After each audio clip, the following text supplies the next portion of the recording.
So this is just an introduction. The reason why it's an introduction is I'm going to stick to showing you just a little bit about sort of the simplest form of binary logistic regression, that form of item response theory. So we're looking at binary items, we're looking at logistic function, and how that sort of relates to the item response theory, and being able to look at traits, latent traits, and how they relate to sort of items on a scale. But these are dichotomous items, so binary items. So we talk about item analysis in general and how it relates to this. And the classical test theory and item response theory stuff is really, this stuff is just to sort of just review for a second, rehash things together before we jump into sort of the item response theory basics. And then we'll talk about some other stuff, IRT assumptions, parameter estimation. If we get time, we'll get some of this other stuff. I'm definitely going to talk about applications, some of the ways you can use this stuff beyond this. Whether or not we actually get to these, I may skip them. We'll see how much time we have left.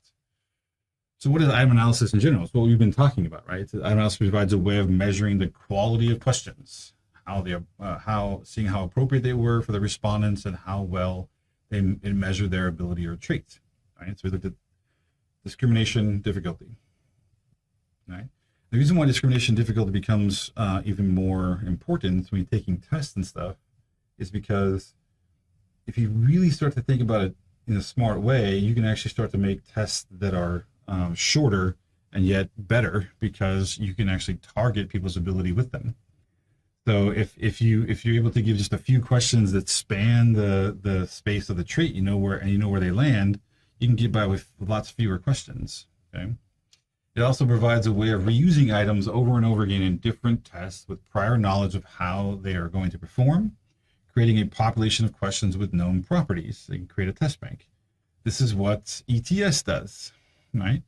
It figures out how well a question performs, its difficulty, its discrimination when looking at things like math, verbal, all those things that are being measured.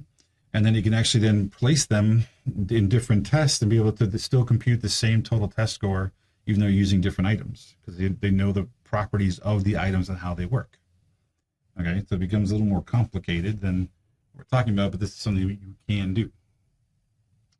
So item analysis is broken down into these two sort of things. There's the sort of classical method that we've been talking about that just relies upon simple statistics, means, proportions, correlations.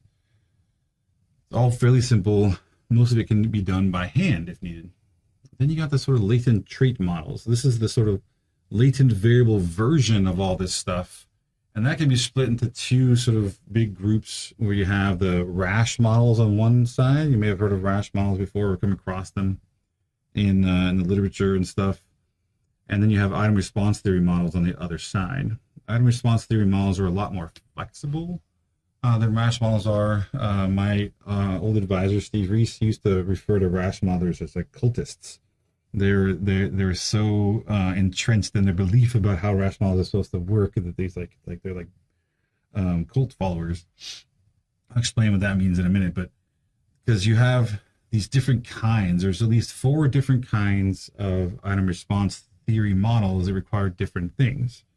You have a 1 parameter, 2 parameters with a 1P, 2P, 3 parameter, and a 4 parameter. What are those parameters? What kind of things do we want to know? If we're doing an item analysis, what things do we want to know? We talked about 2 of them just a second ago. What are the 2 things we want to know for items? We want to know the items. Well, no, that's for the whole thing. But I mean, for any one item on a test, think about what we were just talking about. I want to know how well the item does in terms of its. There's 2 terms we just talked about. Monotonicity is an assumption about how it works, but what things do we want to know? I want to, for each item, I just drew a thing. I said for each item you want to know how discriminating it is, and you want to know how difficult it is. So you've now just figured out what the 1 and 2 parameters are. For a 1 parameter model, it's essentially, it depends on whether it's a 1 parameter or a rash. They're a little bit different, but typically with a 1 parameter, you're looking at it's a little bit weird because you're assuming all the the one parameter here is actually not discrimination, it's difficulty, which is odd. I guess it could be, you could assume difficulty and only do discrimination, but you're just picking one of the two of those. Typically, though, you're assuming that the discriminations are all the same, and you're estimating the difficulties of the items. For a two parameter, you're estimating both difficulty and discrimination. So then what the hell is in a 3 and a 4 parameter? What other parameters could we possibly be looking at? Well, the third parameter that typically gets put on there is something called guessing, which for psychology is not really that interesting. We don't typically have guessing.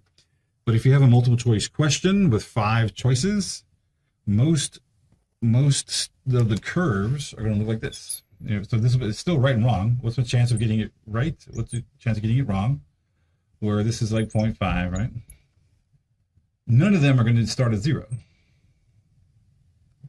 right? Because I have at least a 0.25 chance, no, a 0.2 chance of answering correctly. So we never really close that gap. So this is that sort of third parameter that gets estimated. Third parameter is a guessing parameter, because in ability testing, guessing, like multiple choice questions, that kind of stuff, guessing is a real issue, right? You could guess the item correctly. So what's the chance I guessed it correctly versus really answer the question correct? So guessing is the third parameter. The fourth parameter is a bit odd too. I can show it here actually. So let's say that this never actually really gets up to, here's my 1. Never quite gets there.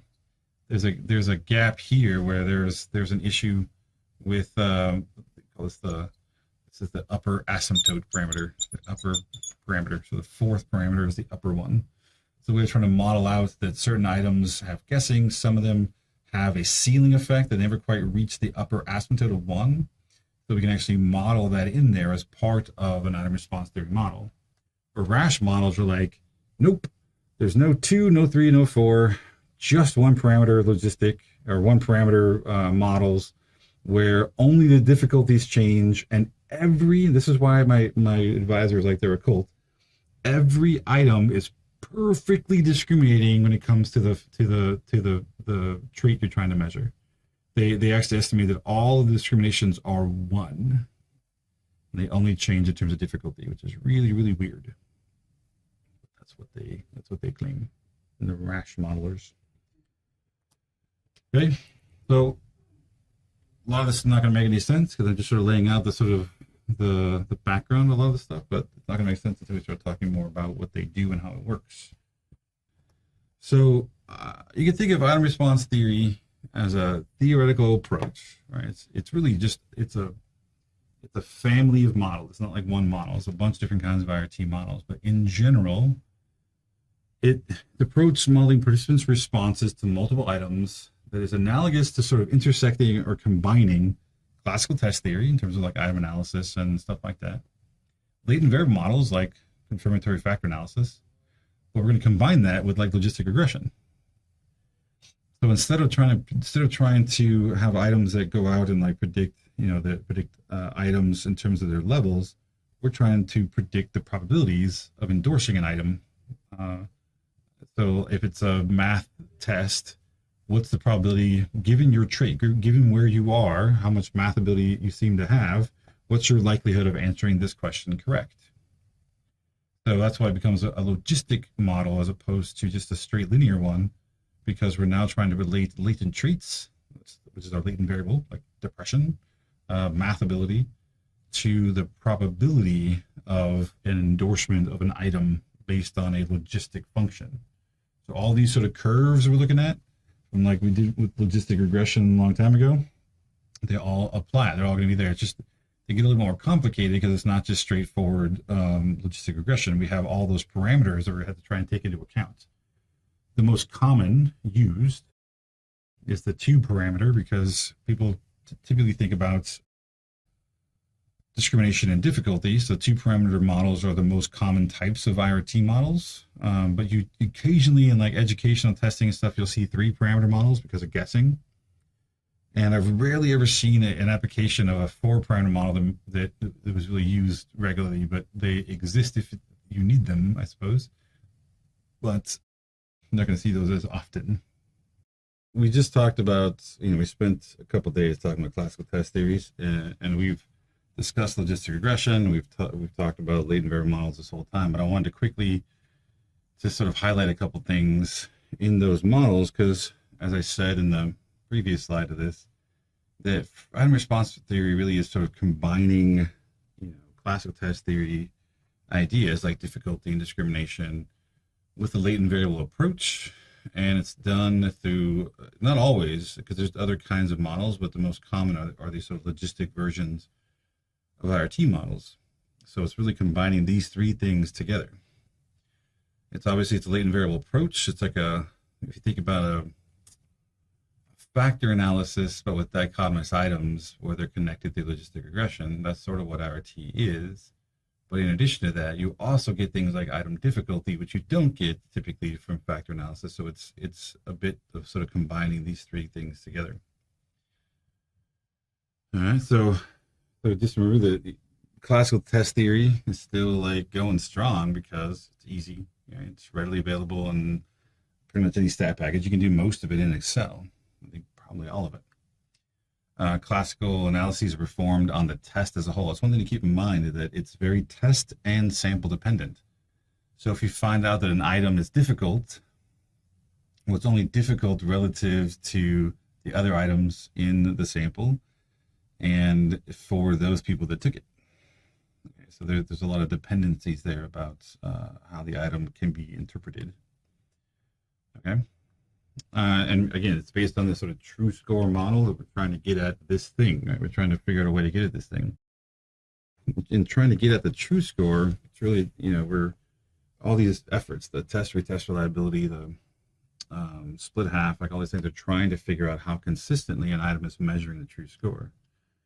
Well, we had gone far beyond that before we even talked about classical test theory by talking about factor analysis, where we looked at a more sophisticated way of looking at how items share variance. And we said, all right, well, it's the factor that's driving those scores. So in a way, a factor analysis is another version of that true score model, right? We're using the factors to identify the true variance, the true score variance around the factor, and everything else gets put into that unique variance. It's essentially error. So in a lot of ways, we've been talking about this true score model for quite a while, but we just sort of skipped past this to a more complicated version of it in factor analysis. And remember, it has these sort of limitations about assuming that it's normally distributed, it's uncorrelated with true score, and has a true mean of 0. It also, something that's not stated here, this uncorrelated with the true score, what that really means is that the error, whatever the error is, it's constant. And then this is something that we typically assume about continuously scored items and normally distributed variables, is that whatever the error is, right? So if we have some prediction, right? So this is whatever y is, whatever x is, we're always assuming sort of linear relationships. And whatever the error is, the standard error of estimate, it's constant. It's the same thing all the way across. Matter of fact, we assume homoscedasticity, right? That the distance here, around the error, it's going to be the same as it is up here, right? Constant sort of variation around the points, no matter where you are. That's something that we assume based on linear regression. Even in factor analysis and stuff, we assume that everything's sort of consistent. That it doesn't matter where you are on the factor, like high or low, it doesn't contribute to how much error there is in predicting your score. So the additional aspects of classical test theory that really don't line up very well with things like factor analysis or other things is this idea of sort of difficulty. Discrimination lines up really well with factor analysis. Those are the loadings. How much does each item relate to the factor, right? Items that relate more are more discriminating. Items that relate less are less discriminating. But difficulty, unless you're including a mean structure, we tend not to care about level or things like that, because it's just, we're so focused on trying to get at that true score in terms of its variance. We don't really focus on the actual level of it very much. And, you know, of course, reliability, depending on how you're looking at it, especially like the internal consistency reliability, that's analogous to, you know, the factor analysis pretty well, right? It's looking at how well items go together.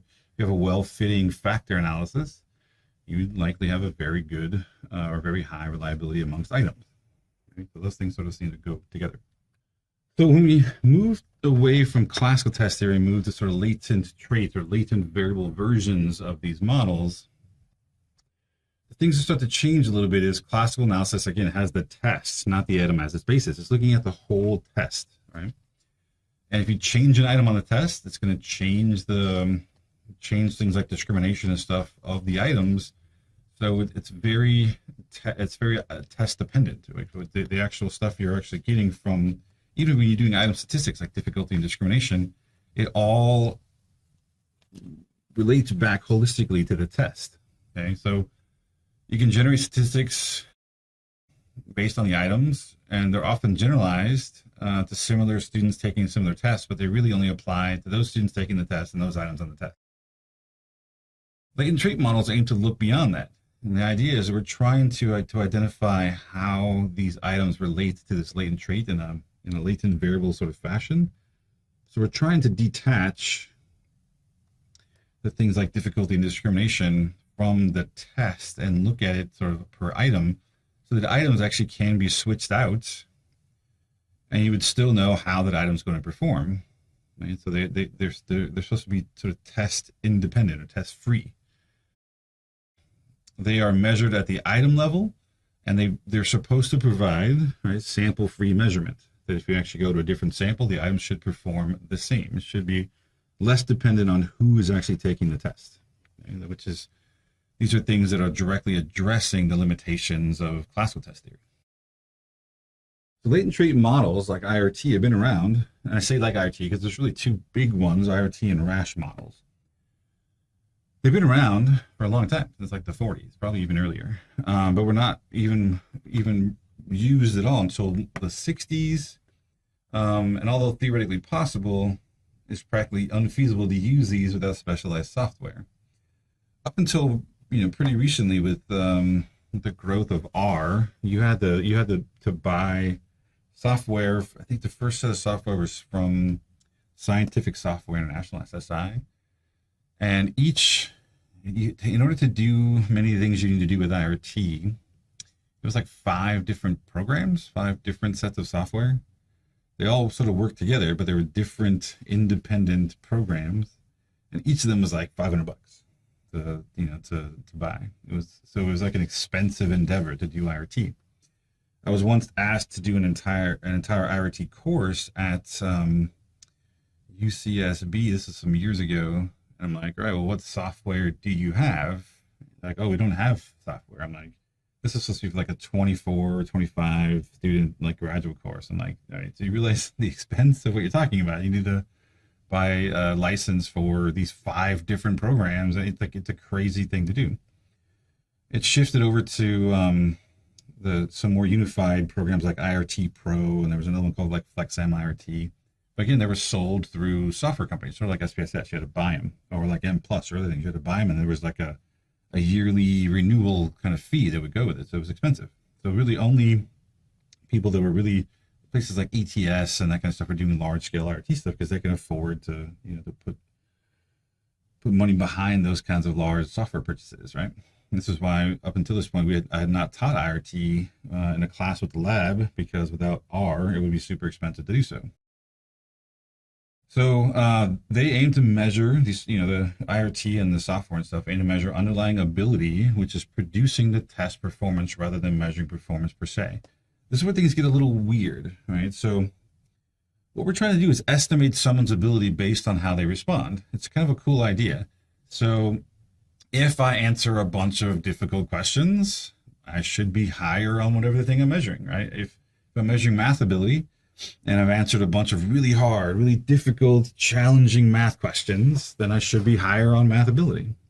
If I can only answer the really easy questions, then I'm probably lower down on the ability scale. And you know, somebody else, it should be able to tell me apart. It's like a bunch of dots on here. Should be able to tell me apart from someone who's much higher. Right? So this is actually, when it comes to ability testing, even like testing in a classroom, like for this class, being able to guess at someone's, latent variable ability. Difficult questions should be answered by those who have more ability, and they should also answer the easy ones. While people with middle ability will answer sort of the middle difficulty questions, but not the hard ones. People with low ability are only going to answer the low ones, but not the middle ones or the high ones. Right? So it's a way of looking at combining discrimination, difficulty, and trying to figure out what the person's trait is, the latent trait. That's the part that's unknown. I can get the item trait, the item parameters like difficulty and discrimination, and from those I need to then backwards engineer what the person's latent trait is, what their ability level is on that particular thing.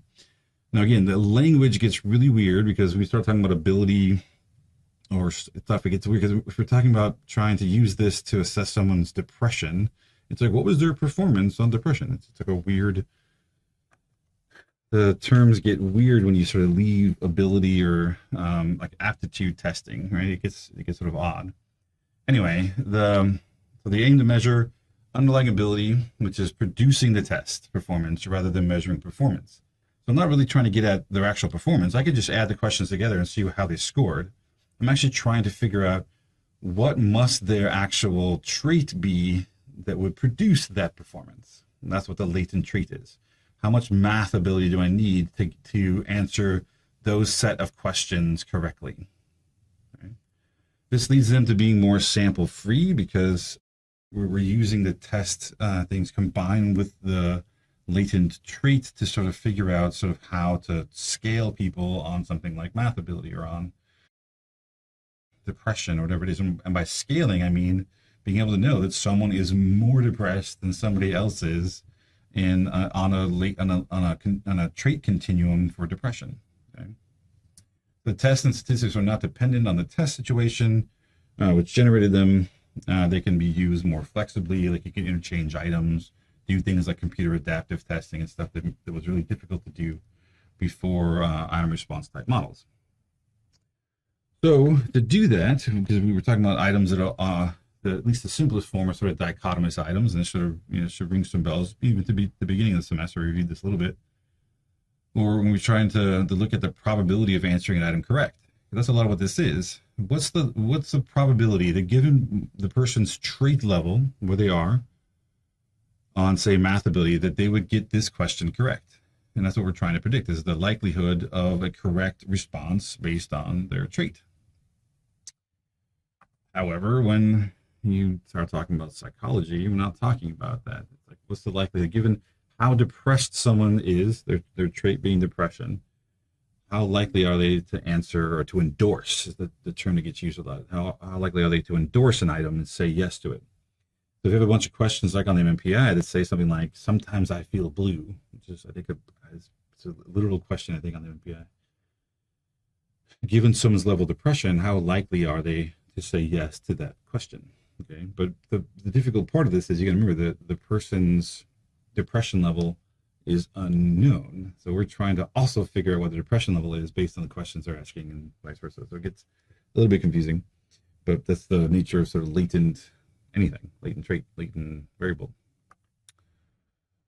All right, so going back to all this stuff, I'm sure that you tried to repress, looking at things like odds, which is the probability, getting the odds ratio, or you're taking the probability over 1 minus the probability, and then converting it over to a linear function by taking the natural log of that ratio. Okay, this should sound, should look familiar. So, because P is nonlinear, it's sort of hard to work with it. So we use this sort of logit version to sort of make it linear and then sort of convert it back, which is the same thing that IRT is doing to connect the item responses to their trait. So just like a latent variable, we're trying to figure out things like loadings and stuff. Well, we're doing that. We're just trying to figure out how much an item relates to a factor, not based on a linear function, but based on one of those curvilinear functions that we have to straighten out with the logit, figure out how it relates, and then convert it back.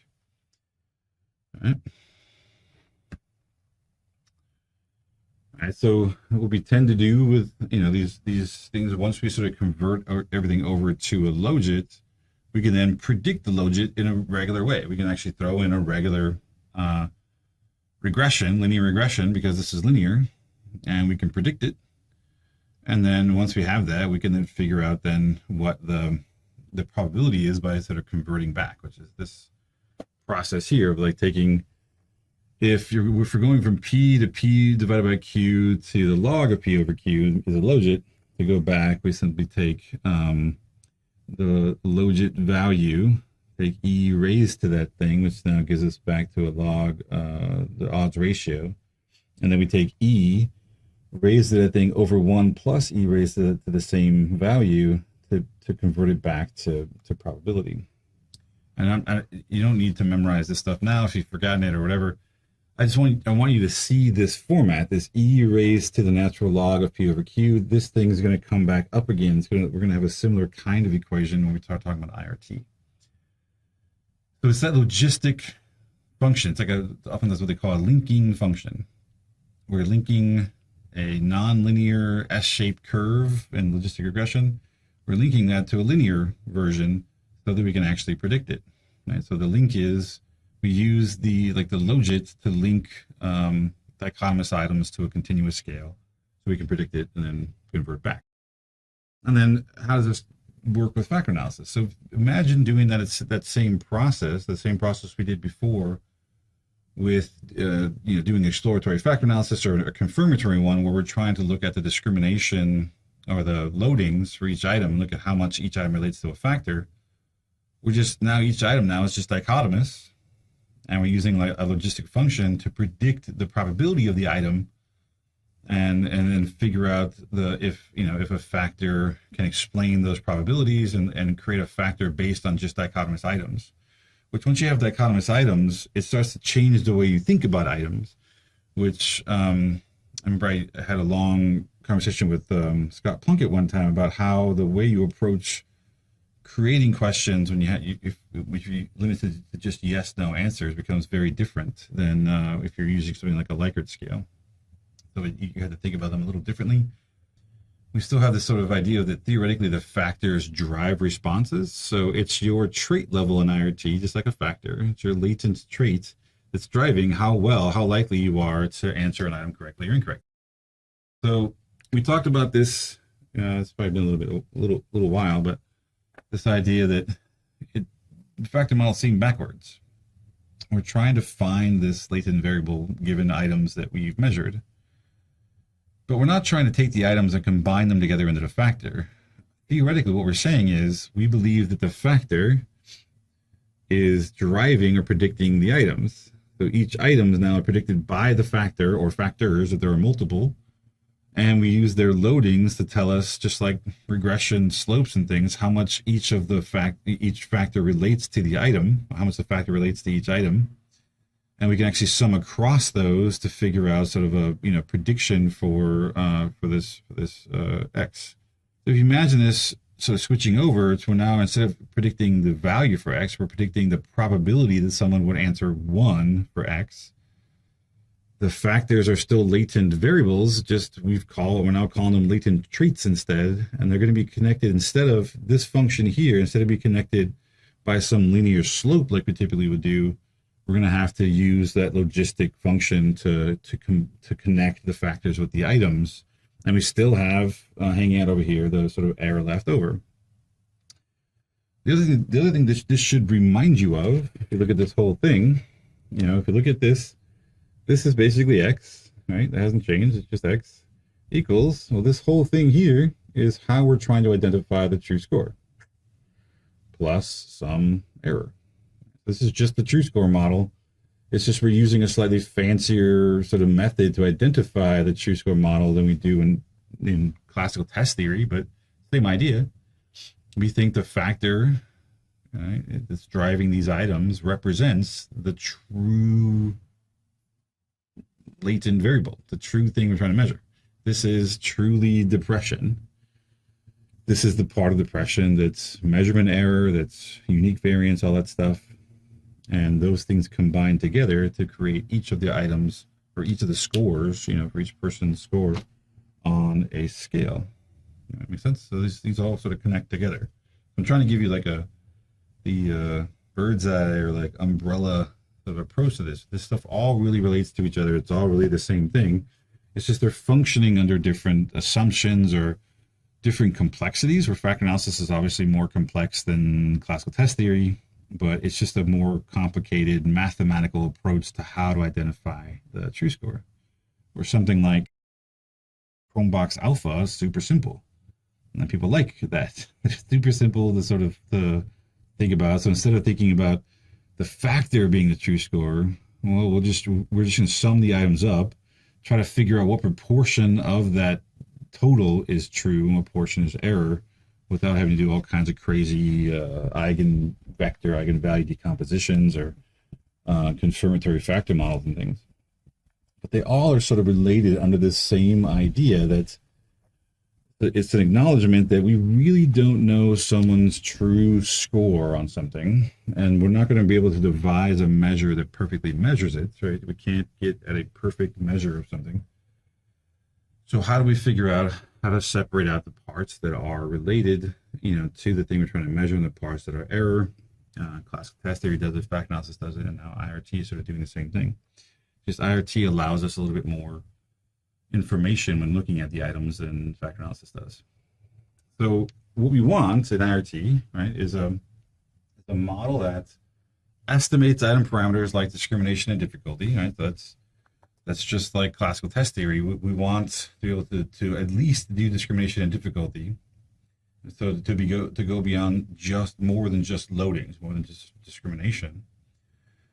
Because we're looking at things that are nonlinear, we're not having linear items anymore. So things like correlations for factor analysis and even covariances and stuff for classical test theory aren't going to work, because those assume linear items, normally distributed, all that stuff.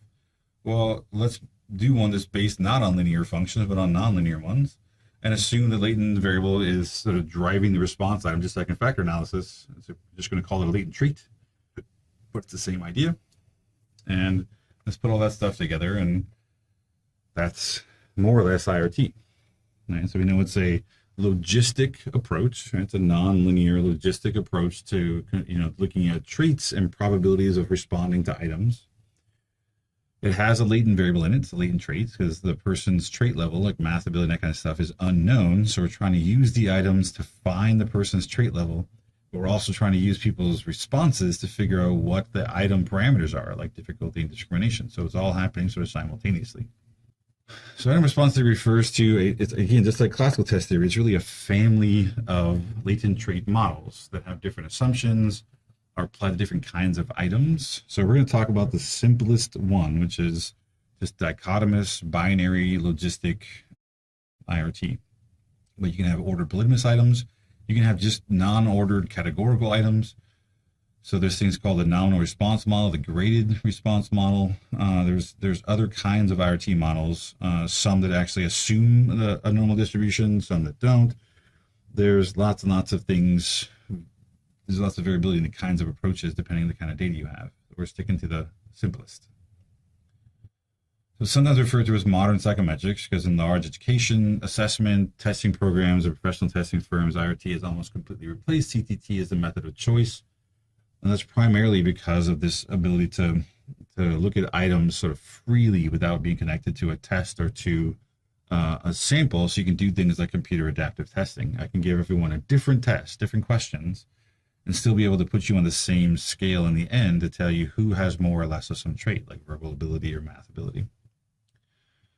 IRT has many advantages over CTT that have brought IRT more into frequent use. But just like going from exploratory factor analysis to confirmatory factor analysis, it requires a sort of shift in the approach of sort of analyzing items. It also, for a long time, it required specialized software that left people's sort of comfort zones, sort of like SPSS or SAS or something. So since we've already left that comfort zone, working in R anyway, this is not going to be too much of a stretch. All right, so what are the basic parts? So in item response theory, the basic sort of, instead of calling it like a linear function, it's called an item response function. Right? So it's a mathematical function that relates the latent trait, that's the unknown thing, to the probability of endorsing an item.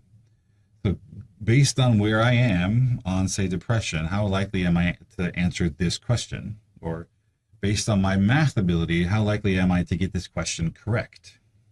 Now, that's what we're trying to figure out based on this item response function. Now, to do that, we're going to combine the latent trait or use the latent trait to figure out the probability by using any number from 1 to 4 different parameters. And we'll get to that in a second. There are 4 different parameters that you can actually build into your item response function to get a better idea of how well people, or how likely someone is to endorse an item or to get an item correct, depending on if you're talking about education or sort of more psychology or social science. The item response function can be converted into something called an item information function. So instead of talking about reliability, so remember, reliability is on the whole scale. Like, how reliable is the scale? Well, in item response theory, we can get a measure of reliability for each individual item and for the scale as a whole. So the item information function is an indication of an item's quality and an item's ability to differentiate among respondents. So I know it sounds like discrimination, and it is. It's related to discrimination, but it tells you how much information is available given this item, and the more information, the better the item is. So it tells you a couple different things, and when we get to talking about those actual graphs, I'll explain more. But it relates the function to a couple things, because the item information function tells you how well the item is working, but also tells you where the item has the lowest standard error and where the standard errors are the highest. So already it gets a little bit more complicated, because instead of assuming that the standard deviation or standard error of prediction is constant, we're saying, no, we know actually we're better at predicting in certain trait ranges than others, and we can actually estimate where the standard errors will be the highest and where they'd be the lowest. So we're no longer assuming a constant standard error across the whole trait range.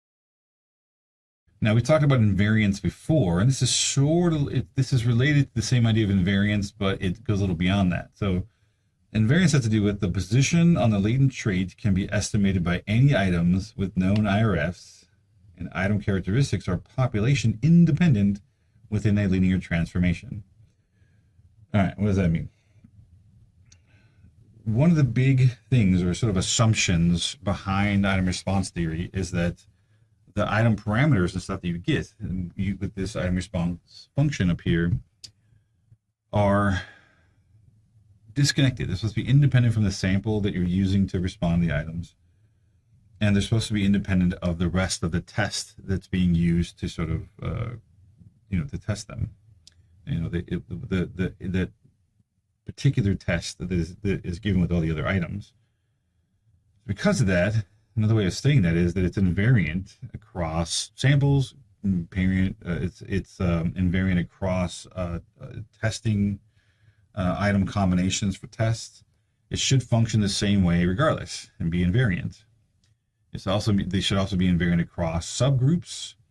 But this is where it's interesting. It's like it says within a linear transformation. So if you are doing something like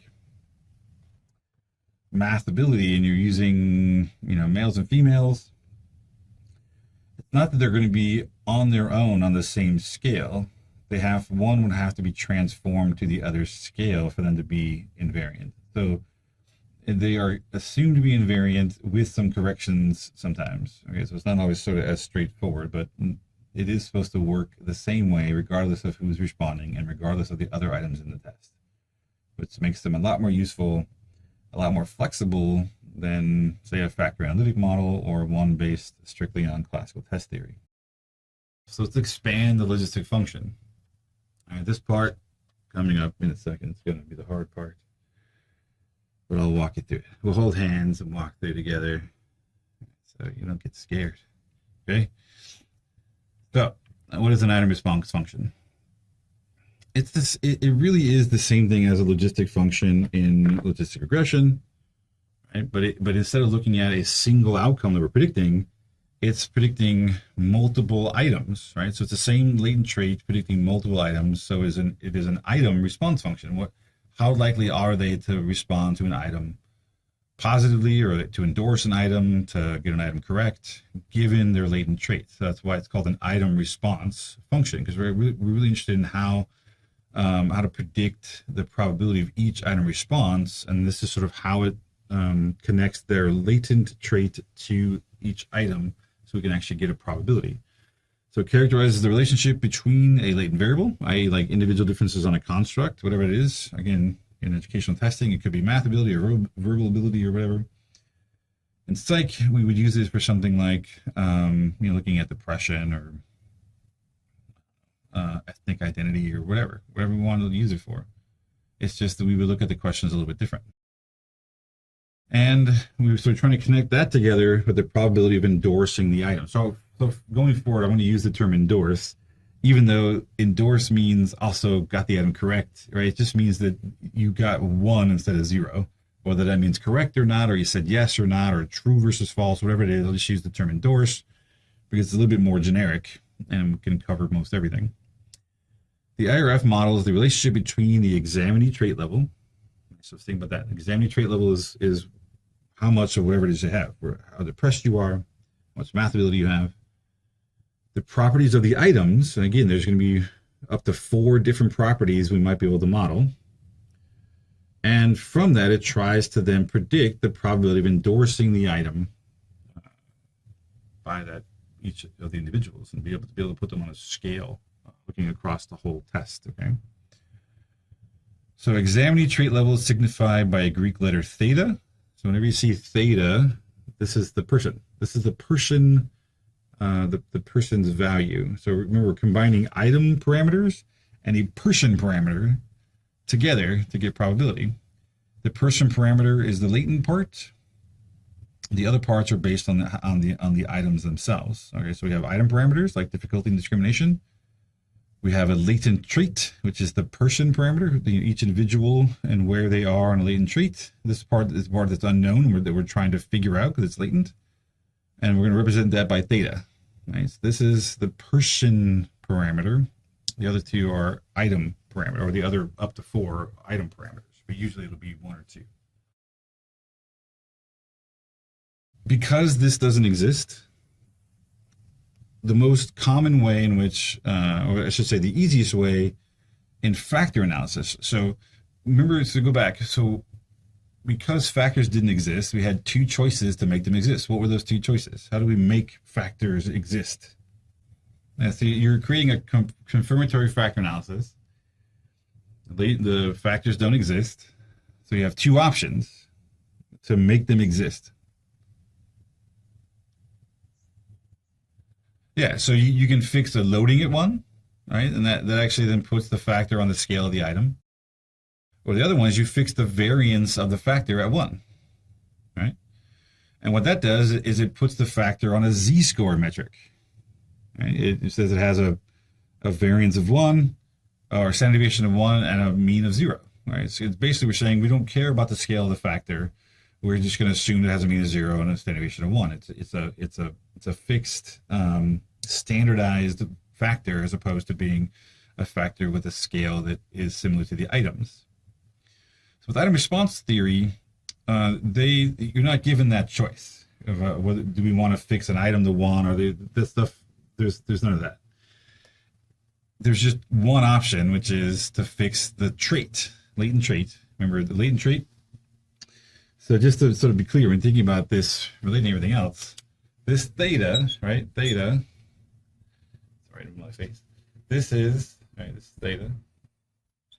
This is the same thing as, basically in factor analysis, this is the factor, right? And we can, if we fix the factor variance to 1, it created a latent variable that had a standardized scale. Well, that's what this is saying here. That examining trait level is signified by the Greek letter theta. So instead of calling it F, we're calling it theta instead. Don't be confused about it. It's the same thing. Theta, factor. Right? It's just, again, this is a latent trait instead of a latent factor, but it's all the same thing. Okay, it's all just a thing we're trying to measure and treat as a latent variable as opposed to just creating a composite. And what does it say? Theta is typically fixed so that the mean is 0 and standard deviation is 1. So it's just using the unit variance indicator. It's creating a latent trait, latent variable, and just defaulting to the mean is 0, standard deviation is 1. That's all it is. So it's nothing new. It's just here you're not given a choice. They make the choice for you. By they, I don't know who they are, but whoever it is, they made the choice for you. That's it.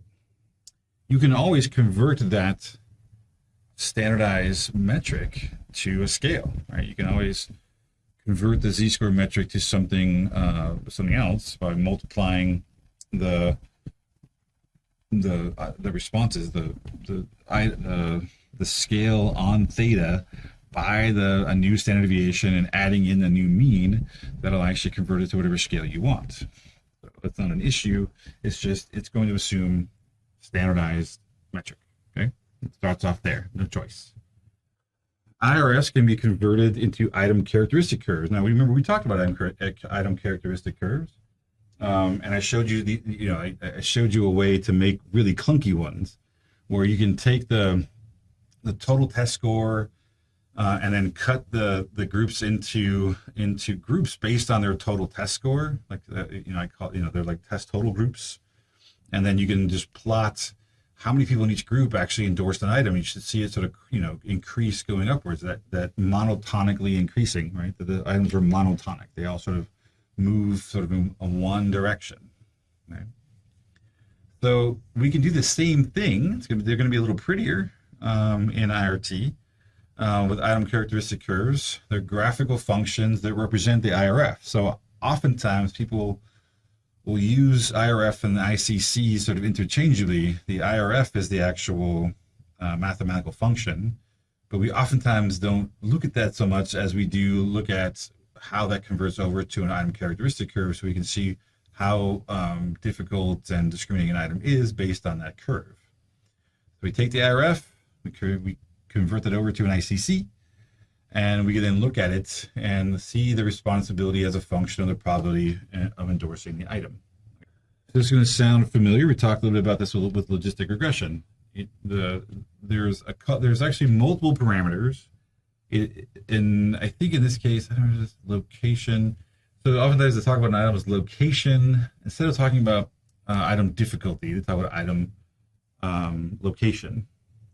Right? The higher location versus lower location sort of corresponds to difficulty and discrimination. The higher the location, the more difficult the item is. So that's one nice thing, as opposed to classical test theory, where higher numbers mean less difficult. It's like a reverse. This one sort of it actually fixes that, so that as your location gets higher, the item means that the item is more difficult. So the higher the B parameter, the higher on the trait level a respondent needs to be in order to endorse the item. Let's talk about that right there. This paragraph is a description of this in a way that fits with psychology and other social sciences. Most of the time, people just call this difficulty. Right? The higher the B parameter is, the more difficult the item is. But when you talk about difficulty, applying that to depression or social desirability or whatever it is we like to measure in psychology, that difficulty sort of doesn't work. So we got to think about it this way. The higher the B parameter, the higher on the trait level a respondent needs to be in order to endorse the item. So think about depression. If an item is difficult depression item, I have to have more depression before I would say yes to the item. If it's an easy item, I can say yes to the item and have low trait level, low depression. Make sense? So we're talking about the trait level, this theta value, theta scores. They're typically in a z-score metric, so they're oftentimes from like -5 to +5 or -3 to +3, depending on the program. But let's say they're from -3 to +3, just like z-score units. So the location will oftentimes be written out in the same kind of metric. So if the location, say, is +2, that's a pretty difficult item. You have to have a lot more traits in order to say yes to that item. If the B parameter, the location, is something like -1, right? It's an easier item. You can endorse the item or get the item correct with a lot less of the trait.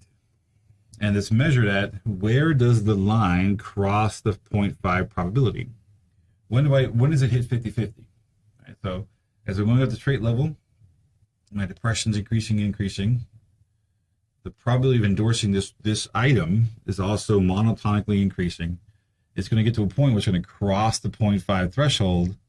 That's where the item's location is.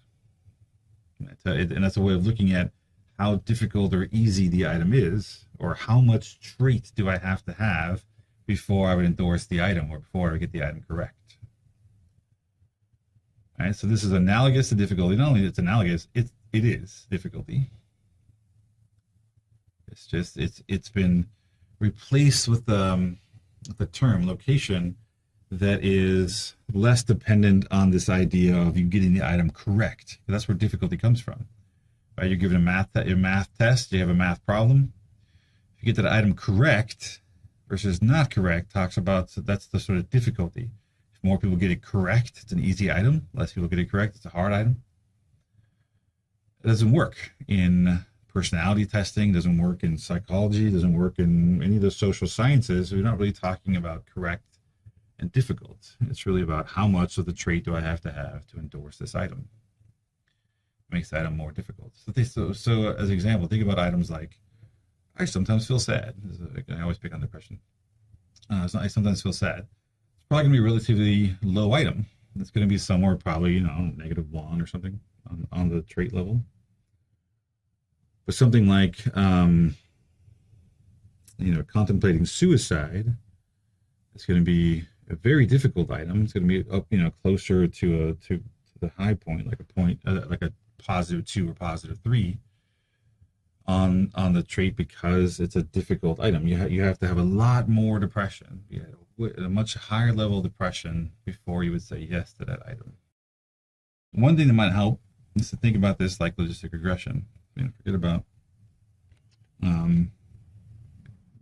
theta and latent mumbo jumbo for a second and just say, look, I have some outcome. It's just 1 or 0. That's what I'm trying to predict. 1 or 0. I have some predictor. I have x. It's continuous. And we get some curvilinear function like this. Or we're trying to predict the probability of endorsing 1. At some point, there's a 0.5. At some point, this 0.5, get different color. The probability of answering yes with this as a predictor crosses this 0.5. You drop this down. This is the location. We even talked about that in when we talked about this regression. You can sort of look at what where the item sort of crosses that 0.5 line. That's oftentimes considered that's actually where the slope for logistic regression is actually measured. It's right at that point. It's the part that has the highest slope. All we're doing that's different here is instead of saying that it's X predicting some dichotomous item, right? Instead of being this X, it's now this thing we're calling theta. And theta has a z-score metric. So it's +3, +2, +1. This is 0, -1, -2, -3. Right, so this is just a thing, a predictor. It's latent, but just think of it as another predictor that has a z-score metric, and we can track items. So this item's sort of medium difficulty. It's right at the average for the trait. So I'm basically at average trait ability. So if this is, say, math, I'm average math ability, or this question targets sort of average math ability. If I have another item, say that goes like this,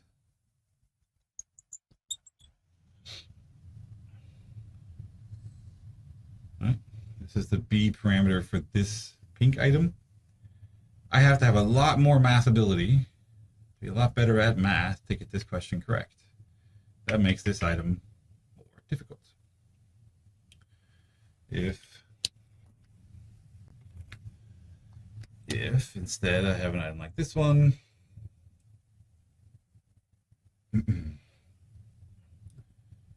I can get by. I can answer this question correctly with much lower ability. This is a very easy question.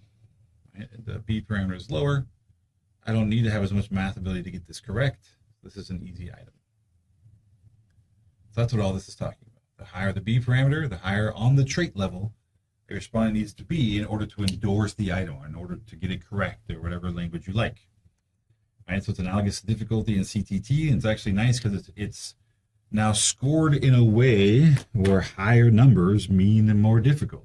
So that's sort of nice because it's a better alignment. In classical test theory, it's sort of the reverse. And because theta is measured on a z-score metric, we're talking about values that range from something like -3 to +3, because this is a fake made-up scale that we've used to put math on. So the B parameter is oftentimes listed out in terms of a z-score like this. Positive numbers are above the mean, negative numbers are below the mean. But it's also, this is sort of going in a direction that we're not typically used to. Because even remember we talked about logistic regression the first time, it was like it was painful because it was like so foreign, so different than all the linear, typical sort of linear stuff that we've been doing for so long.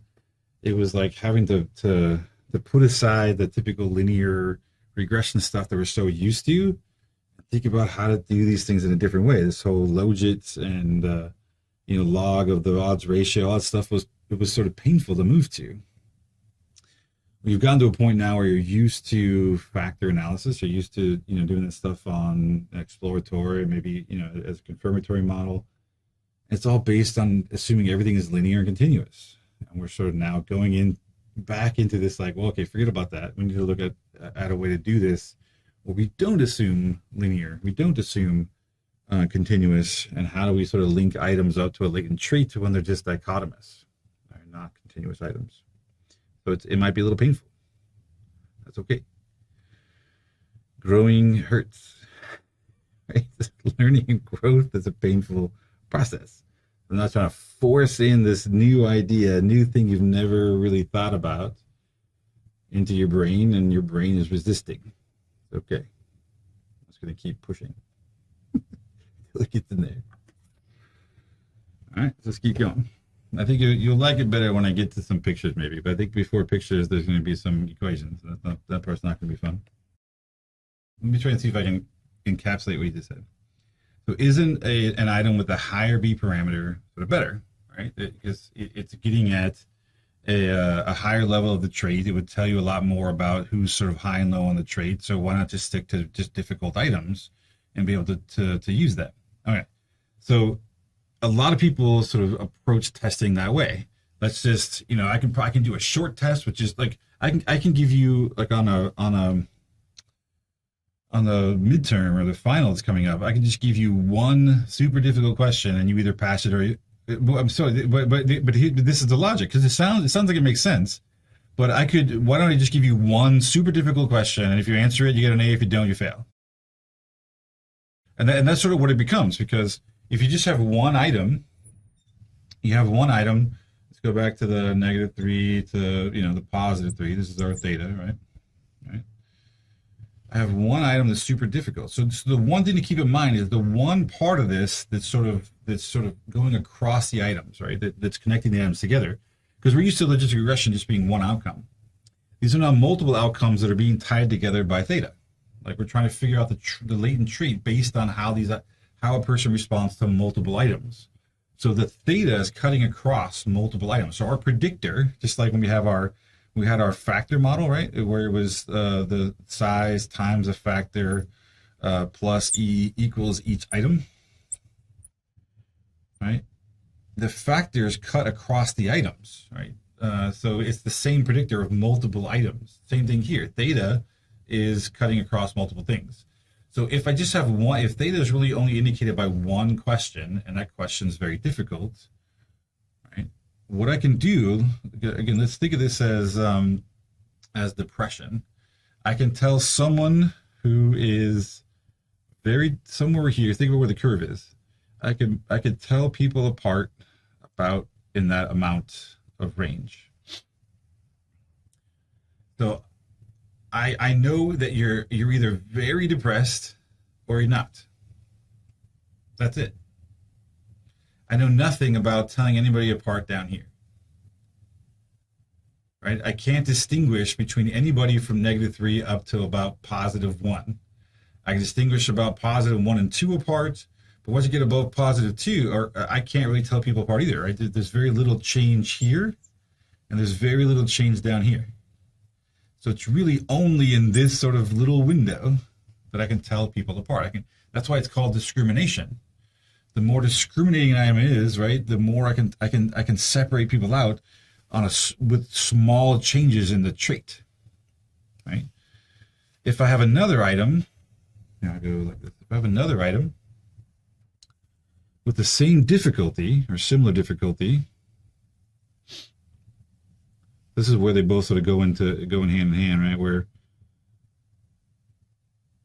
it's got a lower, trying to get to the same. It's not quite the same difficulty, but you can see this has now got less discriminating. It's got less of a steep slope.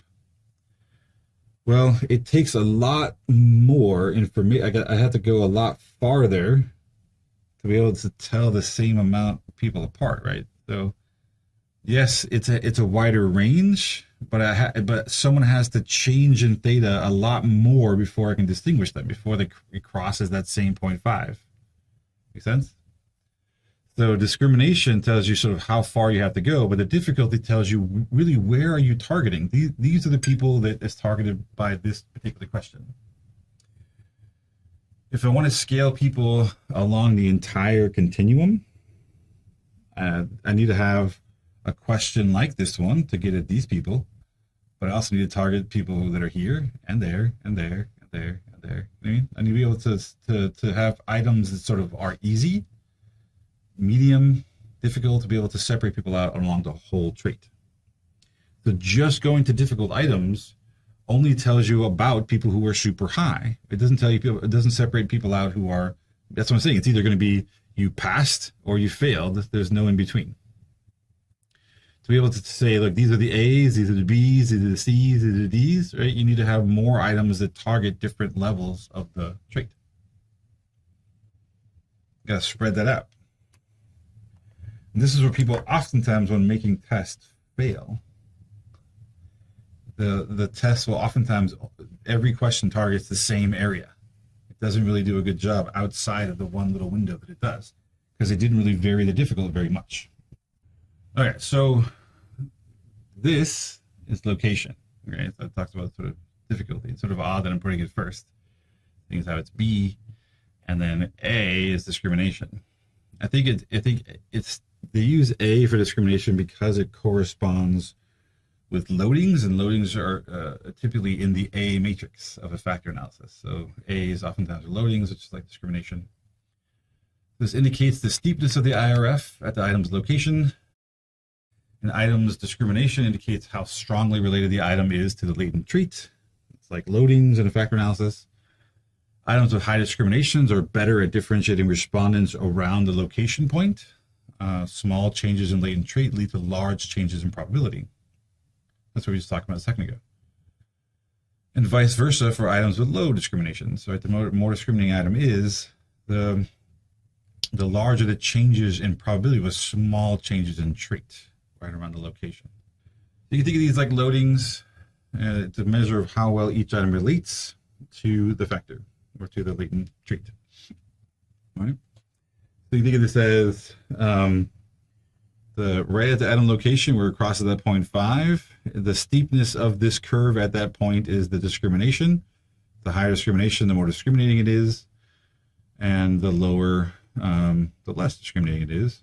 And the item's location tells you pretty much where in the latent trait this is targeting. Like this item is targeting basically people right at the average level of latent trait.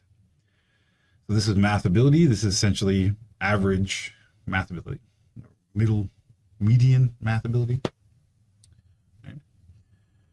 Here we have they have two items that have the same discrimination but different locations. Now, which item is an easier item and why?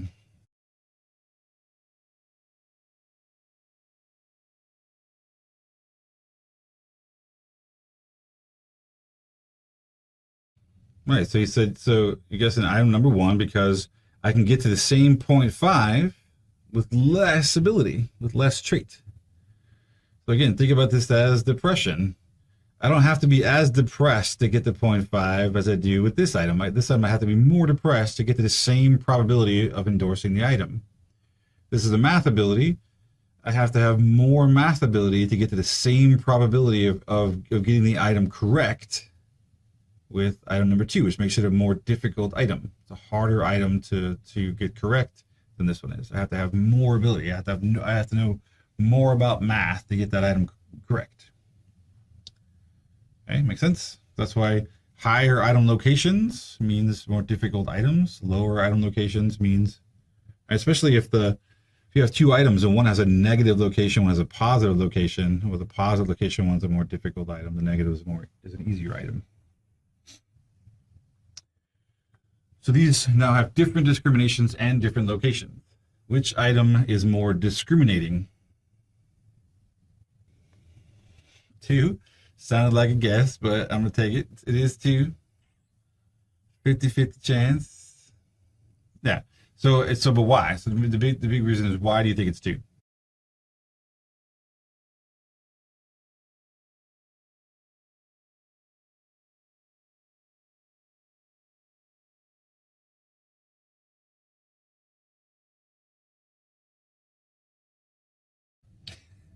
So one, I just want to repeat your answer here. So 1 looks basic. 2 looks like it's changing things up. All right. So let's translate that. So which one's got a steeper slope? All right. All right. So this one's almost going straight up and down. I mean, it's a really, really steep slope here. That makes it more discriminating. So the steeper the slope is at the location, the more discriminating the item is. Okay. This one's less discriminating because you actually have to change more here to get to change the same number, the same amount of probability, or you can change a lot less here and change the same amount of probability. That makes sense? It takes a farther amount of latent trait to change probability than it does with this item that takes less amount of latent trait change probability because of how steep it is. Remember I said there are 4 possible parameters where 2 of them are ones that are used the most. So the A and B we just talked about, those are the ones you see most often. Right? So so when we talk about 2 parameter models, those are the most common. 2 parameters are location and discrimination. But there are there are 2 other possible parameters. One is the guessing parameter, which even without any of this stuff, you could probably guess. Has something to do with guessing, like has something to do with your ability to, if again, this really more applies to ability testing or like, educational testing. If you're given a multiple choice question, right? If there are 5 choices, well, you're going to have a 0.2 guessing, right? You have a 0.2 chance of just guessing the correct answer. So oftentimes they will sort of model that. So the inclusion of a C parameter suggests that respondents very low on the trait may still choose the correct answer. In other words, respondents with low trait levels may still have a small probability of endorsing an item simply because it's either they can guess at it, or just randomly they might say yes to an item because it has sort of a guessing parameter built into it. This is mostly used with multiple choice testing, and the value should not vary excessively from reciprocal of the number of choices, like 1/5, which will give you 0.2. So if you look at this, so for most of if you go back a second, thing I didn't mention is for most of the time, it's assumed that the lower limits of this scale, this graph, is 0. Right there, you have 0 probability when you're down low, and you start to approach 1 when you're up high. And so those are the upper and lower asymptotes of this sort of graph. Well, for item number 1 here, the lower asymptote is nowhere near 0. So we can actually model that and say, well, look, even if you're really low on the latent trait, you still have a 0.2 chance of getting this correct. So I wouldn't want to force this down to 0 because people aren't near 0 when they're down low on the trait range. They still have some sort of probability of getting or endorsing the item or getting it correct. That's why we would sort of build that in. So this one does not have a C parameter. It's just 2 parameters, just the location and discrimination. This one has location, which is here. It's got discrimination in terms of its slope. It also has a third C parameter, which is guessing. So the flip side of that's true, and I want to talk about this just so I can cut it off here before we sort of move on to the next one, is because there's a lower asymptote parameter, there also is an upper asymptote. The lower one we typically call guessing, but sometimes items are so difficult that the probability of endorsing never approaches 1 at all. So think about that suicide item. As items become very difficult, the curve may never approach 0. And you may have to sort of model that to get the probabilities correct. So often an item that is difficult to endorse, like suicide ideation or something, so we actually have to build in an upper asymptote parameter, which looks like this. So down here, this one, the 3PLM one, this one here looks like it has a lower asymptote parameter. Right? There's a C parameter about 0.1. The solid line, the one in the middle, looks like it has a lower asymptote of 0, an upper asymptote of 1, so we don't need the third parameter. That's why it's a 2 parameter. This one's got 3 parameters, which includes the lower asymptote, and then a 4 parameter here is because even though it looks like it has 0 as a lower asymptote, it never actually gets to or approaches 1. There's actually a gap between the upper asymptote and the actual item itself. So we can model that in by making sure there's an upper limit, saying, look, even if you're at the top of the trait range, you're way up here, you're still only going to have at most a 0.8 probability. So it limits the upper level of what the probability can look like despite where you are in the trait range. All right, so those are the 4 different parameters. Notice I didn't show you a 1 parameter.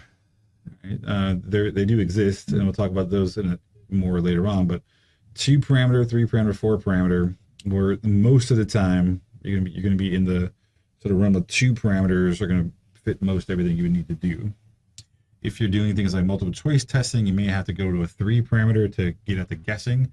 Otherwise, location and discrimination will probably cover most everything you need to do. I mean, think about it. For up to this point, when we're doing factor models and confirmatory factor analysis and all that stuff, we were really only modeling everything with 1 parameter, just discrimination.